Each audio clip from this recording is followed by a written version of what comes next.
Oi gente, tudo bem? Meu nome é Tomás, sou nascido em Governador Valadares, sou cantor e compositor e vou tocar uma musiquinha pra vocês. Certo dia ele acordou, estava cansado, ouvia um ruído incômodo, como alfinete e mil pontadas na carne, toque repetitivo, já repetitivo, toque de celular.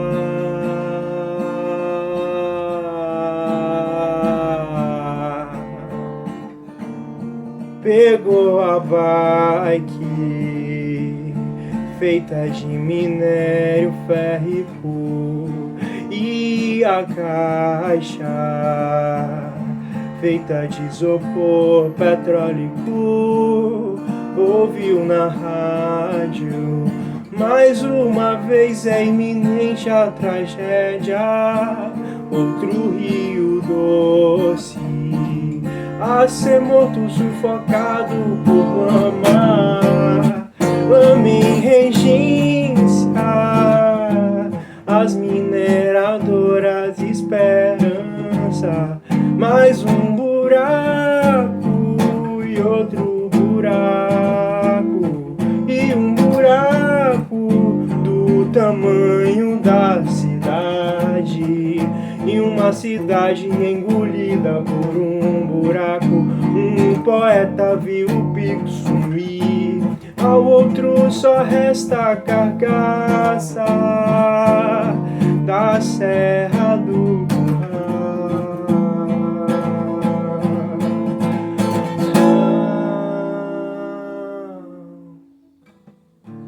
No meio da entrega, olha a TV do bar e vê a balbúrdia do que se dizem de bem, insatisfeitos, mas sem base alguma pra reclamação. A gente, como quis o palhaço mítico, e à mesma hora, 4 semanas depois, vê a chacina química dolosamente pensada. E os índios crianças magros, má nutrição química, desnaturação mercúrica. Nessa hora os seus olhos se enchem de lágrimas, enquanto a sua pele crenaque reflete a luz do sol. Tanta maldade, oh meu Deus, como pode? Porque o massacre tem de ser tão verdadeiro assim.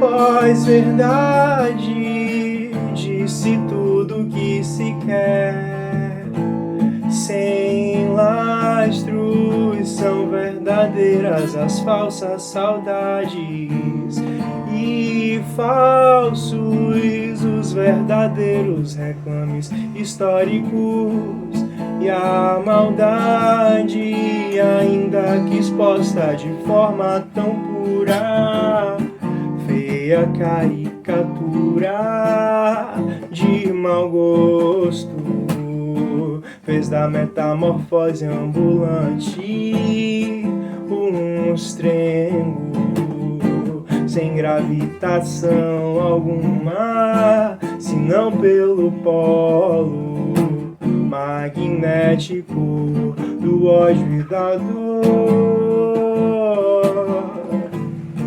Com sinceridade, diz o governador na televisão, vou garantir a continuidade da indústria.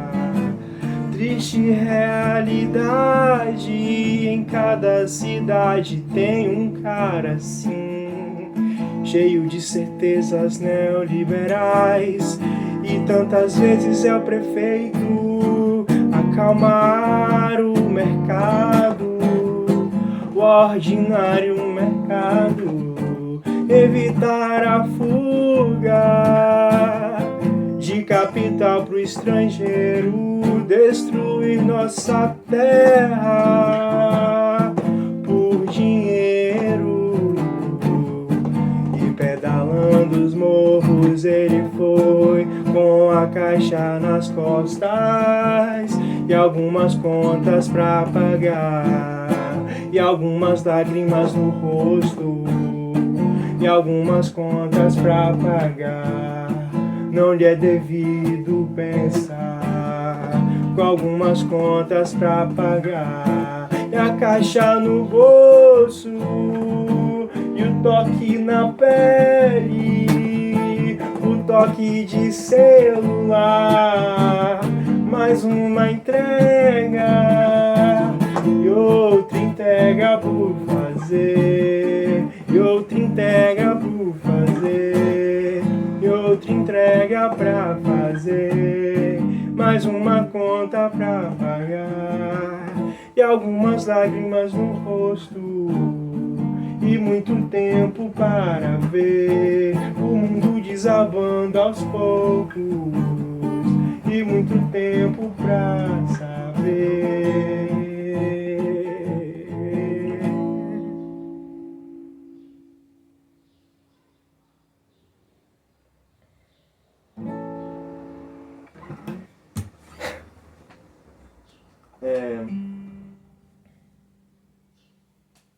Essa música eu fiz esses dias e ela, apesar de estar um tanto finalizada, deve ser a 5ª vez que eu toco, então vai ter alguns acertos, né, mas acho que de alguma forma eu gosto desse estado inacabado e de exibir nesse estado inacabado.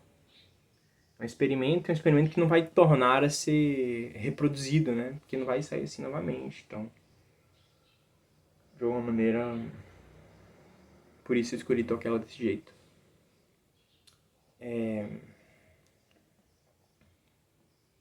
Parece talvez claro, né, que o sujeito que percorre a cidade nessa música é um sujeito uberizado, é um sujeito que não tem um contrato com ninguém, né, mas que ele ronda a cidade à medida em que o aplicativo convoca ele para fazer aquelas entregas. É um sujeito que não é protegido pelas leis trabalhistas, e que acorda cansado, né? Diz que pode ter férias quando queira, mas quando você tem conta para pagar e o salário é baixo, às vezes você não pode fazer as suas férias, né? E aí, ao mesmo tempo em que esse sujeito que está tomado ali pela rotina, né? Correr atrás do dinheiro para manter as suas contas, ele também está se deparando com tragédias, né? Um sujeito que está localizado aqui em Minas Gerais. Sendo sincero, eu a princípio localizei ele em Itabira, que é um local onde tem uma constante exploração, né, de minério de ferro. Pensei em Mariana também. Não pensei em em Valadares, porque Valadares, pelo menos até onde eu sei, não tem essa constante exploração de minério de ferro, apesar de ter aqui nas redondezas exploração de pedras, né, de garimpos que eu já não sei dizer se são legais ou não, mas eu sei que muita gente aqui nos arredores explora pedras, né? Então fere a terra para pegar um material que deve ser vendido depois. E a gente não sabe quais são os impactos, né? Poucas vezes eu escuto falar nisso na mídia também, sobre quais os impactos dessa exploração.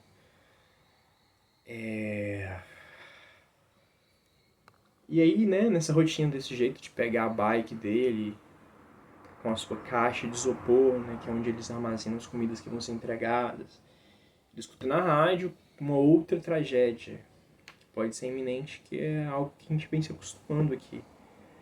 Nós que estamos próximos de atividades exploradoras da Vale, a gente, vez ou outra, fica sabendo. Tem uma cidade aqui próxima que chama Barão do Cocais, que volta e meia está ameaçada por ruptura de alguma barragem. Prognóstico para a troca do modelo de barragem que gera esse risco, se eu não me engano, estava para 2027, ou seja, para alguns anos após, né? Mas o perigo é agora, nesse momento. Então, ao invés de você parar a atividade, impedir que ocorram os danos e cobrar esse valor dessa empresa, né, que criou todo esse risco, que ela saberia que ela não poderia ter criado, né, então ela deveria reparar integralmente e até mesmo garantir os postos de empregos, né, sem perigo de ficar querendo demitir os funcionários, mas o jogo é o contrário, se vocês não deixarem a gente continuar explorando e gerando risco, a gente não vai mais criar empregos. E aí vai ter uma batalha judicial que vai demorar, ela vai se arrastar aí durante de 4, 5 anos. E não vai ser bom se a gente parar, nem pra vocês, nem pra gente. Então, o Estado deixa de dizer quem manda, entende? E fica à mercê desse poder. Aí essa parte em que fala sobre lama emergência, porque acabei fazendo uma alusão, né? Outros rios também desaguam no mar, como o Rio Doce. O Rio Doce, quando desagou em Regência, o Espírito Santo desagou levando muita lama, especialmente durante a época do crime, né? O crime praticado ali pela Samarco e pela falta de fiscalização desse Estado neoliberal. Enfim, e aí um jogo de palavras com esse buraco e cidade, né? Que às vezes uma cidade do tamanho que corrói todo um pico. E aí Drummond viu um pico sendo corroído, outro poeta vê a Serra do Curral sendo corroída e com a aprovação do Zema, né? Para prosseguir nessa exploração. E aí tem esse momento em que da invasão, né, do Congresso e do STF pelos bolsonaristas, agindo como o líder deles queria que eles agissem. E aí, algumas semanas depois, a chacina, né, química aí, em que crianças indígenas foram profundamente afetadas pela atividade garimpeira, especialmente pelo mercúrio, que intoxica a água e que dificulta na digestão de alimentos e que faz mal para o corpo dos indígenas. Enfim, né? É um claro indício de uma tentativa de genocídio, porque para você exterminar um povo, você começa exterminando as crianças. Que você reduz a possibilidade de que aquele povo se reproduza. Né?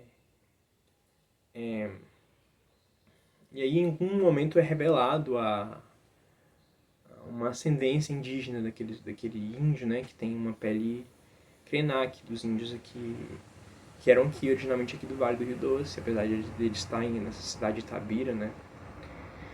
E ele chora, e ele pensa como é que aquilo pode, mas ele não tem nem mesmo muito tempo para se lamentar, porque ele tem que correr novamente atrás do seu ganha-pão, atrás do seu dinheiro, né? E aí isso é de uma crueldade. Você não tem tempo para sentir, você já está impotente porque você não tem muito o que fazer num cenário desse, né? E ainda você não pode nem parar para sofrer pelas pessoas que são, que você sabe que elas são próximas a vocês, né? A você, ou como eles dizem, parentes, né? Apesar desse sujeito aqui não ficar claro nem mesmo para mim se ele é um indígena se entende como indígena, mas ele tem uma pele Krenak ali e vê aquela maldade. Esse dado fica oculto. Na verdade, a gente não sabe se ele é um índio que sabe da origem dele ou simplesmente se sente mal porque viu aquilo acontecendo com alguém que talvez pareça com ele, enfim. E aí tem algo sobre o massacre ser tão verdadeiro assim, jogo e faço uma brincadeira com a pós-verdade, como a pós-verdade foi deturpada, é deturpada pelos bolsonaristas. Em que qualquer coisa é verdade. Você pode dizer tudo o que você quiser, você não tem que comprovar aquilo que você disse. E aquilo que você usa para comprovar não precisa ser verdadeiro. É como se você desse o grito e se o público topasse, né, o sentido, topasse e aceitar o sentido daquele grito, atribuísse o mesmo significado para aquele determinado signo, aquilo passa a ser real.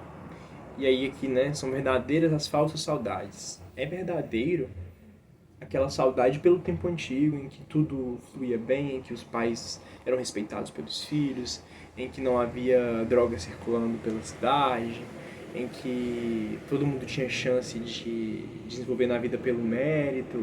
Uma baboseira que não é real. Os tempos mudam e a cada tempo tem o seu desafio. Depois que as drogas entraram aqui no nosso país, elas se tornaram um problema e se escolheu a estratégia da guerra às drogas, a gente não tem como voltar a um tempo em que a droga não existia aqui, em que outros eram os desafios. Os desafios eram da expulsão das pessoas para a favela e de uma introjetação daquelas pessoas da favela do mesmo pensamento que corre no asfalto, da vitória pela meritocracia, de algum modo. Sendo que não é... que naquele tempo já era um desafio, né? O aumento da criminalidade também.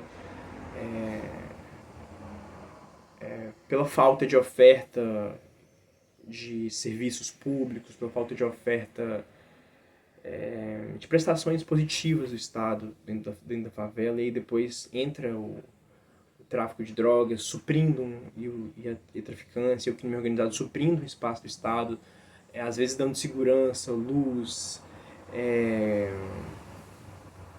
até mesmo empregando pessoas dentro de determinado espaço, sabe? Por mais que a gente concorde aqui que não é lá um emprego mais seguro, não é um emprego lícito, pode ser um emprego que a gente considera que não é bom, mas que depois que o Estado deixou o problema degringolar e espiralar dessa forma, não vai ser com uma incursão armada que ele vai resolver a coisa, não é nem mesmo como o UPP, com algo permanente, até porque a própria polícia se corrompe ali, entende? Então é uma coisa em que é um problema tão sério que você quer resolver com violência, e não é assim que funciona. Os próprios traficantes aprendem a revidar isso, e eles conseguem armamento pesado, se pá, até mesmo com a leniência de algumas autoridades que recebem um valor para deixar as armas passarem por fronteiras, ou talvez fronteiras que são super mal fiscalizadas, entende? Então é um problema que você já não vai resolver com violência, você tem que resolver com política pública. E é o que cada vez menos o Estado neoliberal quer que aconteça, política pública.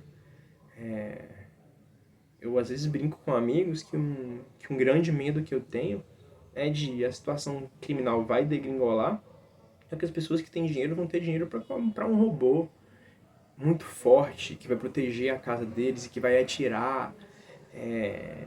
E aí se uma pessoa entrar na casa desse sujeito, invadindo e for morta, vai ser o exercício de legítima defesa, entende? Então, eles vão estar protegidos e foda-se o resto, entende? Enfim. E aí também sobre serem falsos os verdadeiros reclames históricos, que é porque as pessoas que defendem essa ideia de que aquelas saudades, né, daquelas coisas do passado são verdadeiras, também são as mesmas que entendem que cota é mimimi, que respeito a pessoas LGBT é mimimi, que é só aquela pessoa ficar quieta e não querer se amostrar demais. Que isso é falsidade, não é um sofrimento válido, não é nem um sofrimento verdadeiro. É, na verdade, eles que estão impondo um sofrimento à sociedade por ter que expor os filhos ou sei lá quem aquele tipo de comportamento, sabe? Como se essa liberdade de expor do corpo, esse entendimento de que houve uma escravidão no passado, que houve uma ditadura no passado, que isso deve ser reparado, é como se isso fosse um problema, sabe? Os verdadeiros reclamos históricos dignos de debate no espaço público, eles viram problemas. E as falsas saudades, a saudade daquela única família em que tinha um pai, uma mãe, os filhos, os pais não separavam, em que essa família nunca existiu, na verdade, né? Porque pai separando, pai traindo, isso sempre existiu. É um falso dilema e, enfim. E a maldade, ainda que exposta de uma forma tão pura, também é falsa. Qual a maldade exposta de forma tão pura? O próprio texto já explica, né? Quem foi o sujeito que instigou uma invasão aos três poderes? Quem foi o sujeito que instigou uma desarmonia entre os três poderes? Quem foi o sujeito que, de algum modo, fomentou o ódio entre grupos diferentes? Quem foi o sujeito que disse que metralharia adversários? Quem foi o sujeito que permitiu um super desmate da Amazônia? Quem foi o sujeito que facilitou a invasão de reservas indígenas, que disse que não ia demarcar nem mais um centímetro de terra? Quem é o sujeito que entende as terras indígenas não como uma forma de preservação, mas como um empecilho à exploração econômica? Quem é esse sujeito? Quem é essa maldade de uma forma tão pura, nociva, destrutiva? Né? E aí, feia caricatura de mau gosto, que fez a metamorfose ambulante um monstrengo. Quem é a metamorfose ambulante? Quem é aquele sujeito que não se vincula ao que disse ontem mesmo, que diz uma coisa num dia e depois diz no outro? Né? Esse monstrengo. Quem é? Que não tem nenhuma gravitação, não respeita nenhuma regra de gravidade, senão a do polo magnético do ódio e da dor que ele mesmo causa. Né? E aí, por fim, tem esse trecho final, né, em que a gente já convoca a imagem de um governador que diz que vai garantir a continuidade da indústria. Que indústria? A indústria da mineração. Uma triste realidade. Porque o argumento que ele utiliza é o mesmo argumento que, por vezes, um prefeito também vai utilizar. E o prefeito é aquele sujeito que mais impacta na nossa vida, assim. Porque ele que gera a nossa cidade, ele que pauta algumas coisas, sabe? E qual é o papel do prefeito? Fico pensando assim, triste realidade, em cada cidade tem um cara assim cheio de certezas neoliberais. Né? Por que certezas neoliberais? Essas certezas que afastam o Estado, que entendem que o privado é a solução, que o Estado tem que intervir o mínimo possível porque assim tudo vai se desenvolver. Enfim, né? Que aparenta ser algo bom, mas que na verdade não é bom. Não é bom ser liberal, não é bom ser neoliberal, do meu modo de entender. Porque a redução de desigualdades, ela depende de uma ação positiva do Estado. Alguns serviços, por mais que possa assim, existir uma parceria entre o público e o privado, especialmente por conta do financiamento do Estado, né? Eu não sou estudante de economia, então não consigo dizer muito sobre isso. Mas o que acontece? Entre uma teoria que eu não consigo desenvolver bem e uma prática que é nociva aos direitos trabalhistas, aos direitos previdenciários, ao acesso à saúde, ao acesso à educação, é preferível que se mire naquela teoria que ainda não formulada, seja uma teoria que garanta educação, saúde, previdência, direitos trabalhistas. Uma teoria que seja apta a sustentar que isso deve ser entregado ao seu máximo. E aí, se você pensar por esse ponto, quando você estiver observando o funcionamento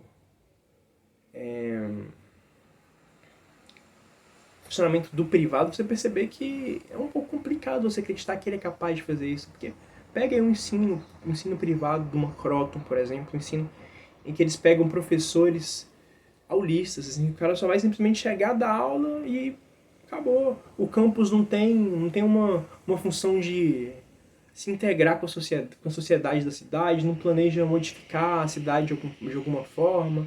Eles só fazem o que é protocolar para conseguir uma avaliação, porque ainda é necessária uma avaliação pelo Estado, entende? Não promovem pesquisa, é um ensino puramente mercadológico e de baixa qualidade. Enquanto não tiver um competidor melhor na cidade, eles não melhoram o serviço deles.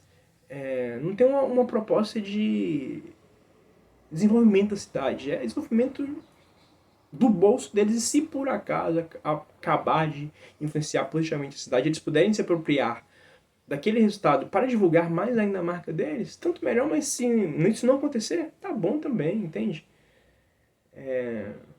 Não incentiva a pesquisa, enfim. Ao meu ponto de vista, é uma droga.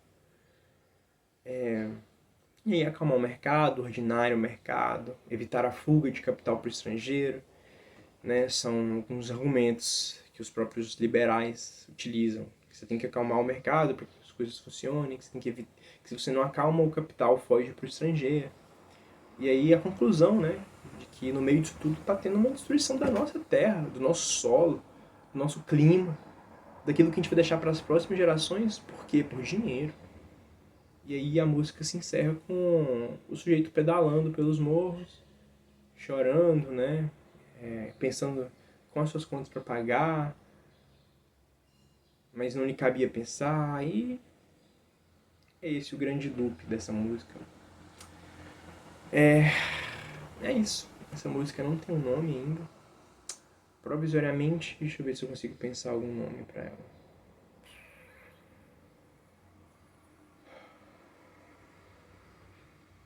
O presidente, o povo, o governador e a tragédia, talvez.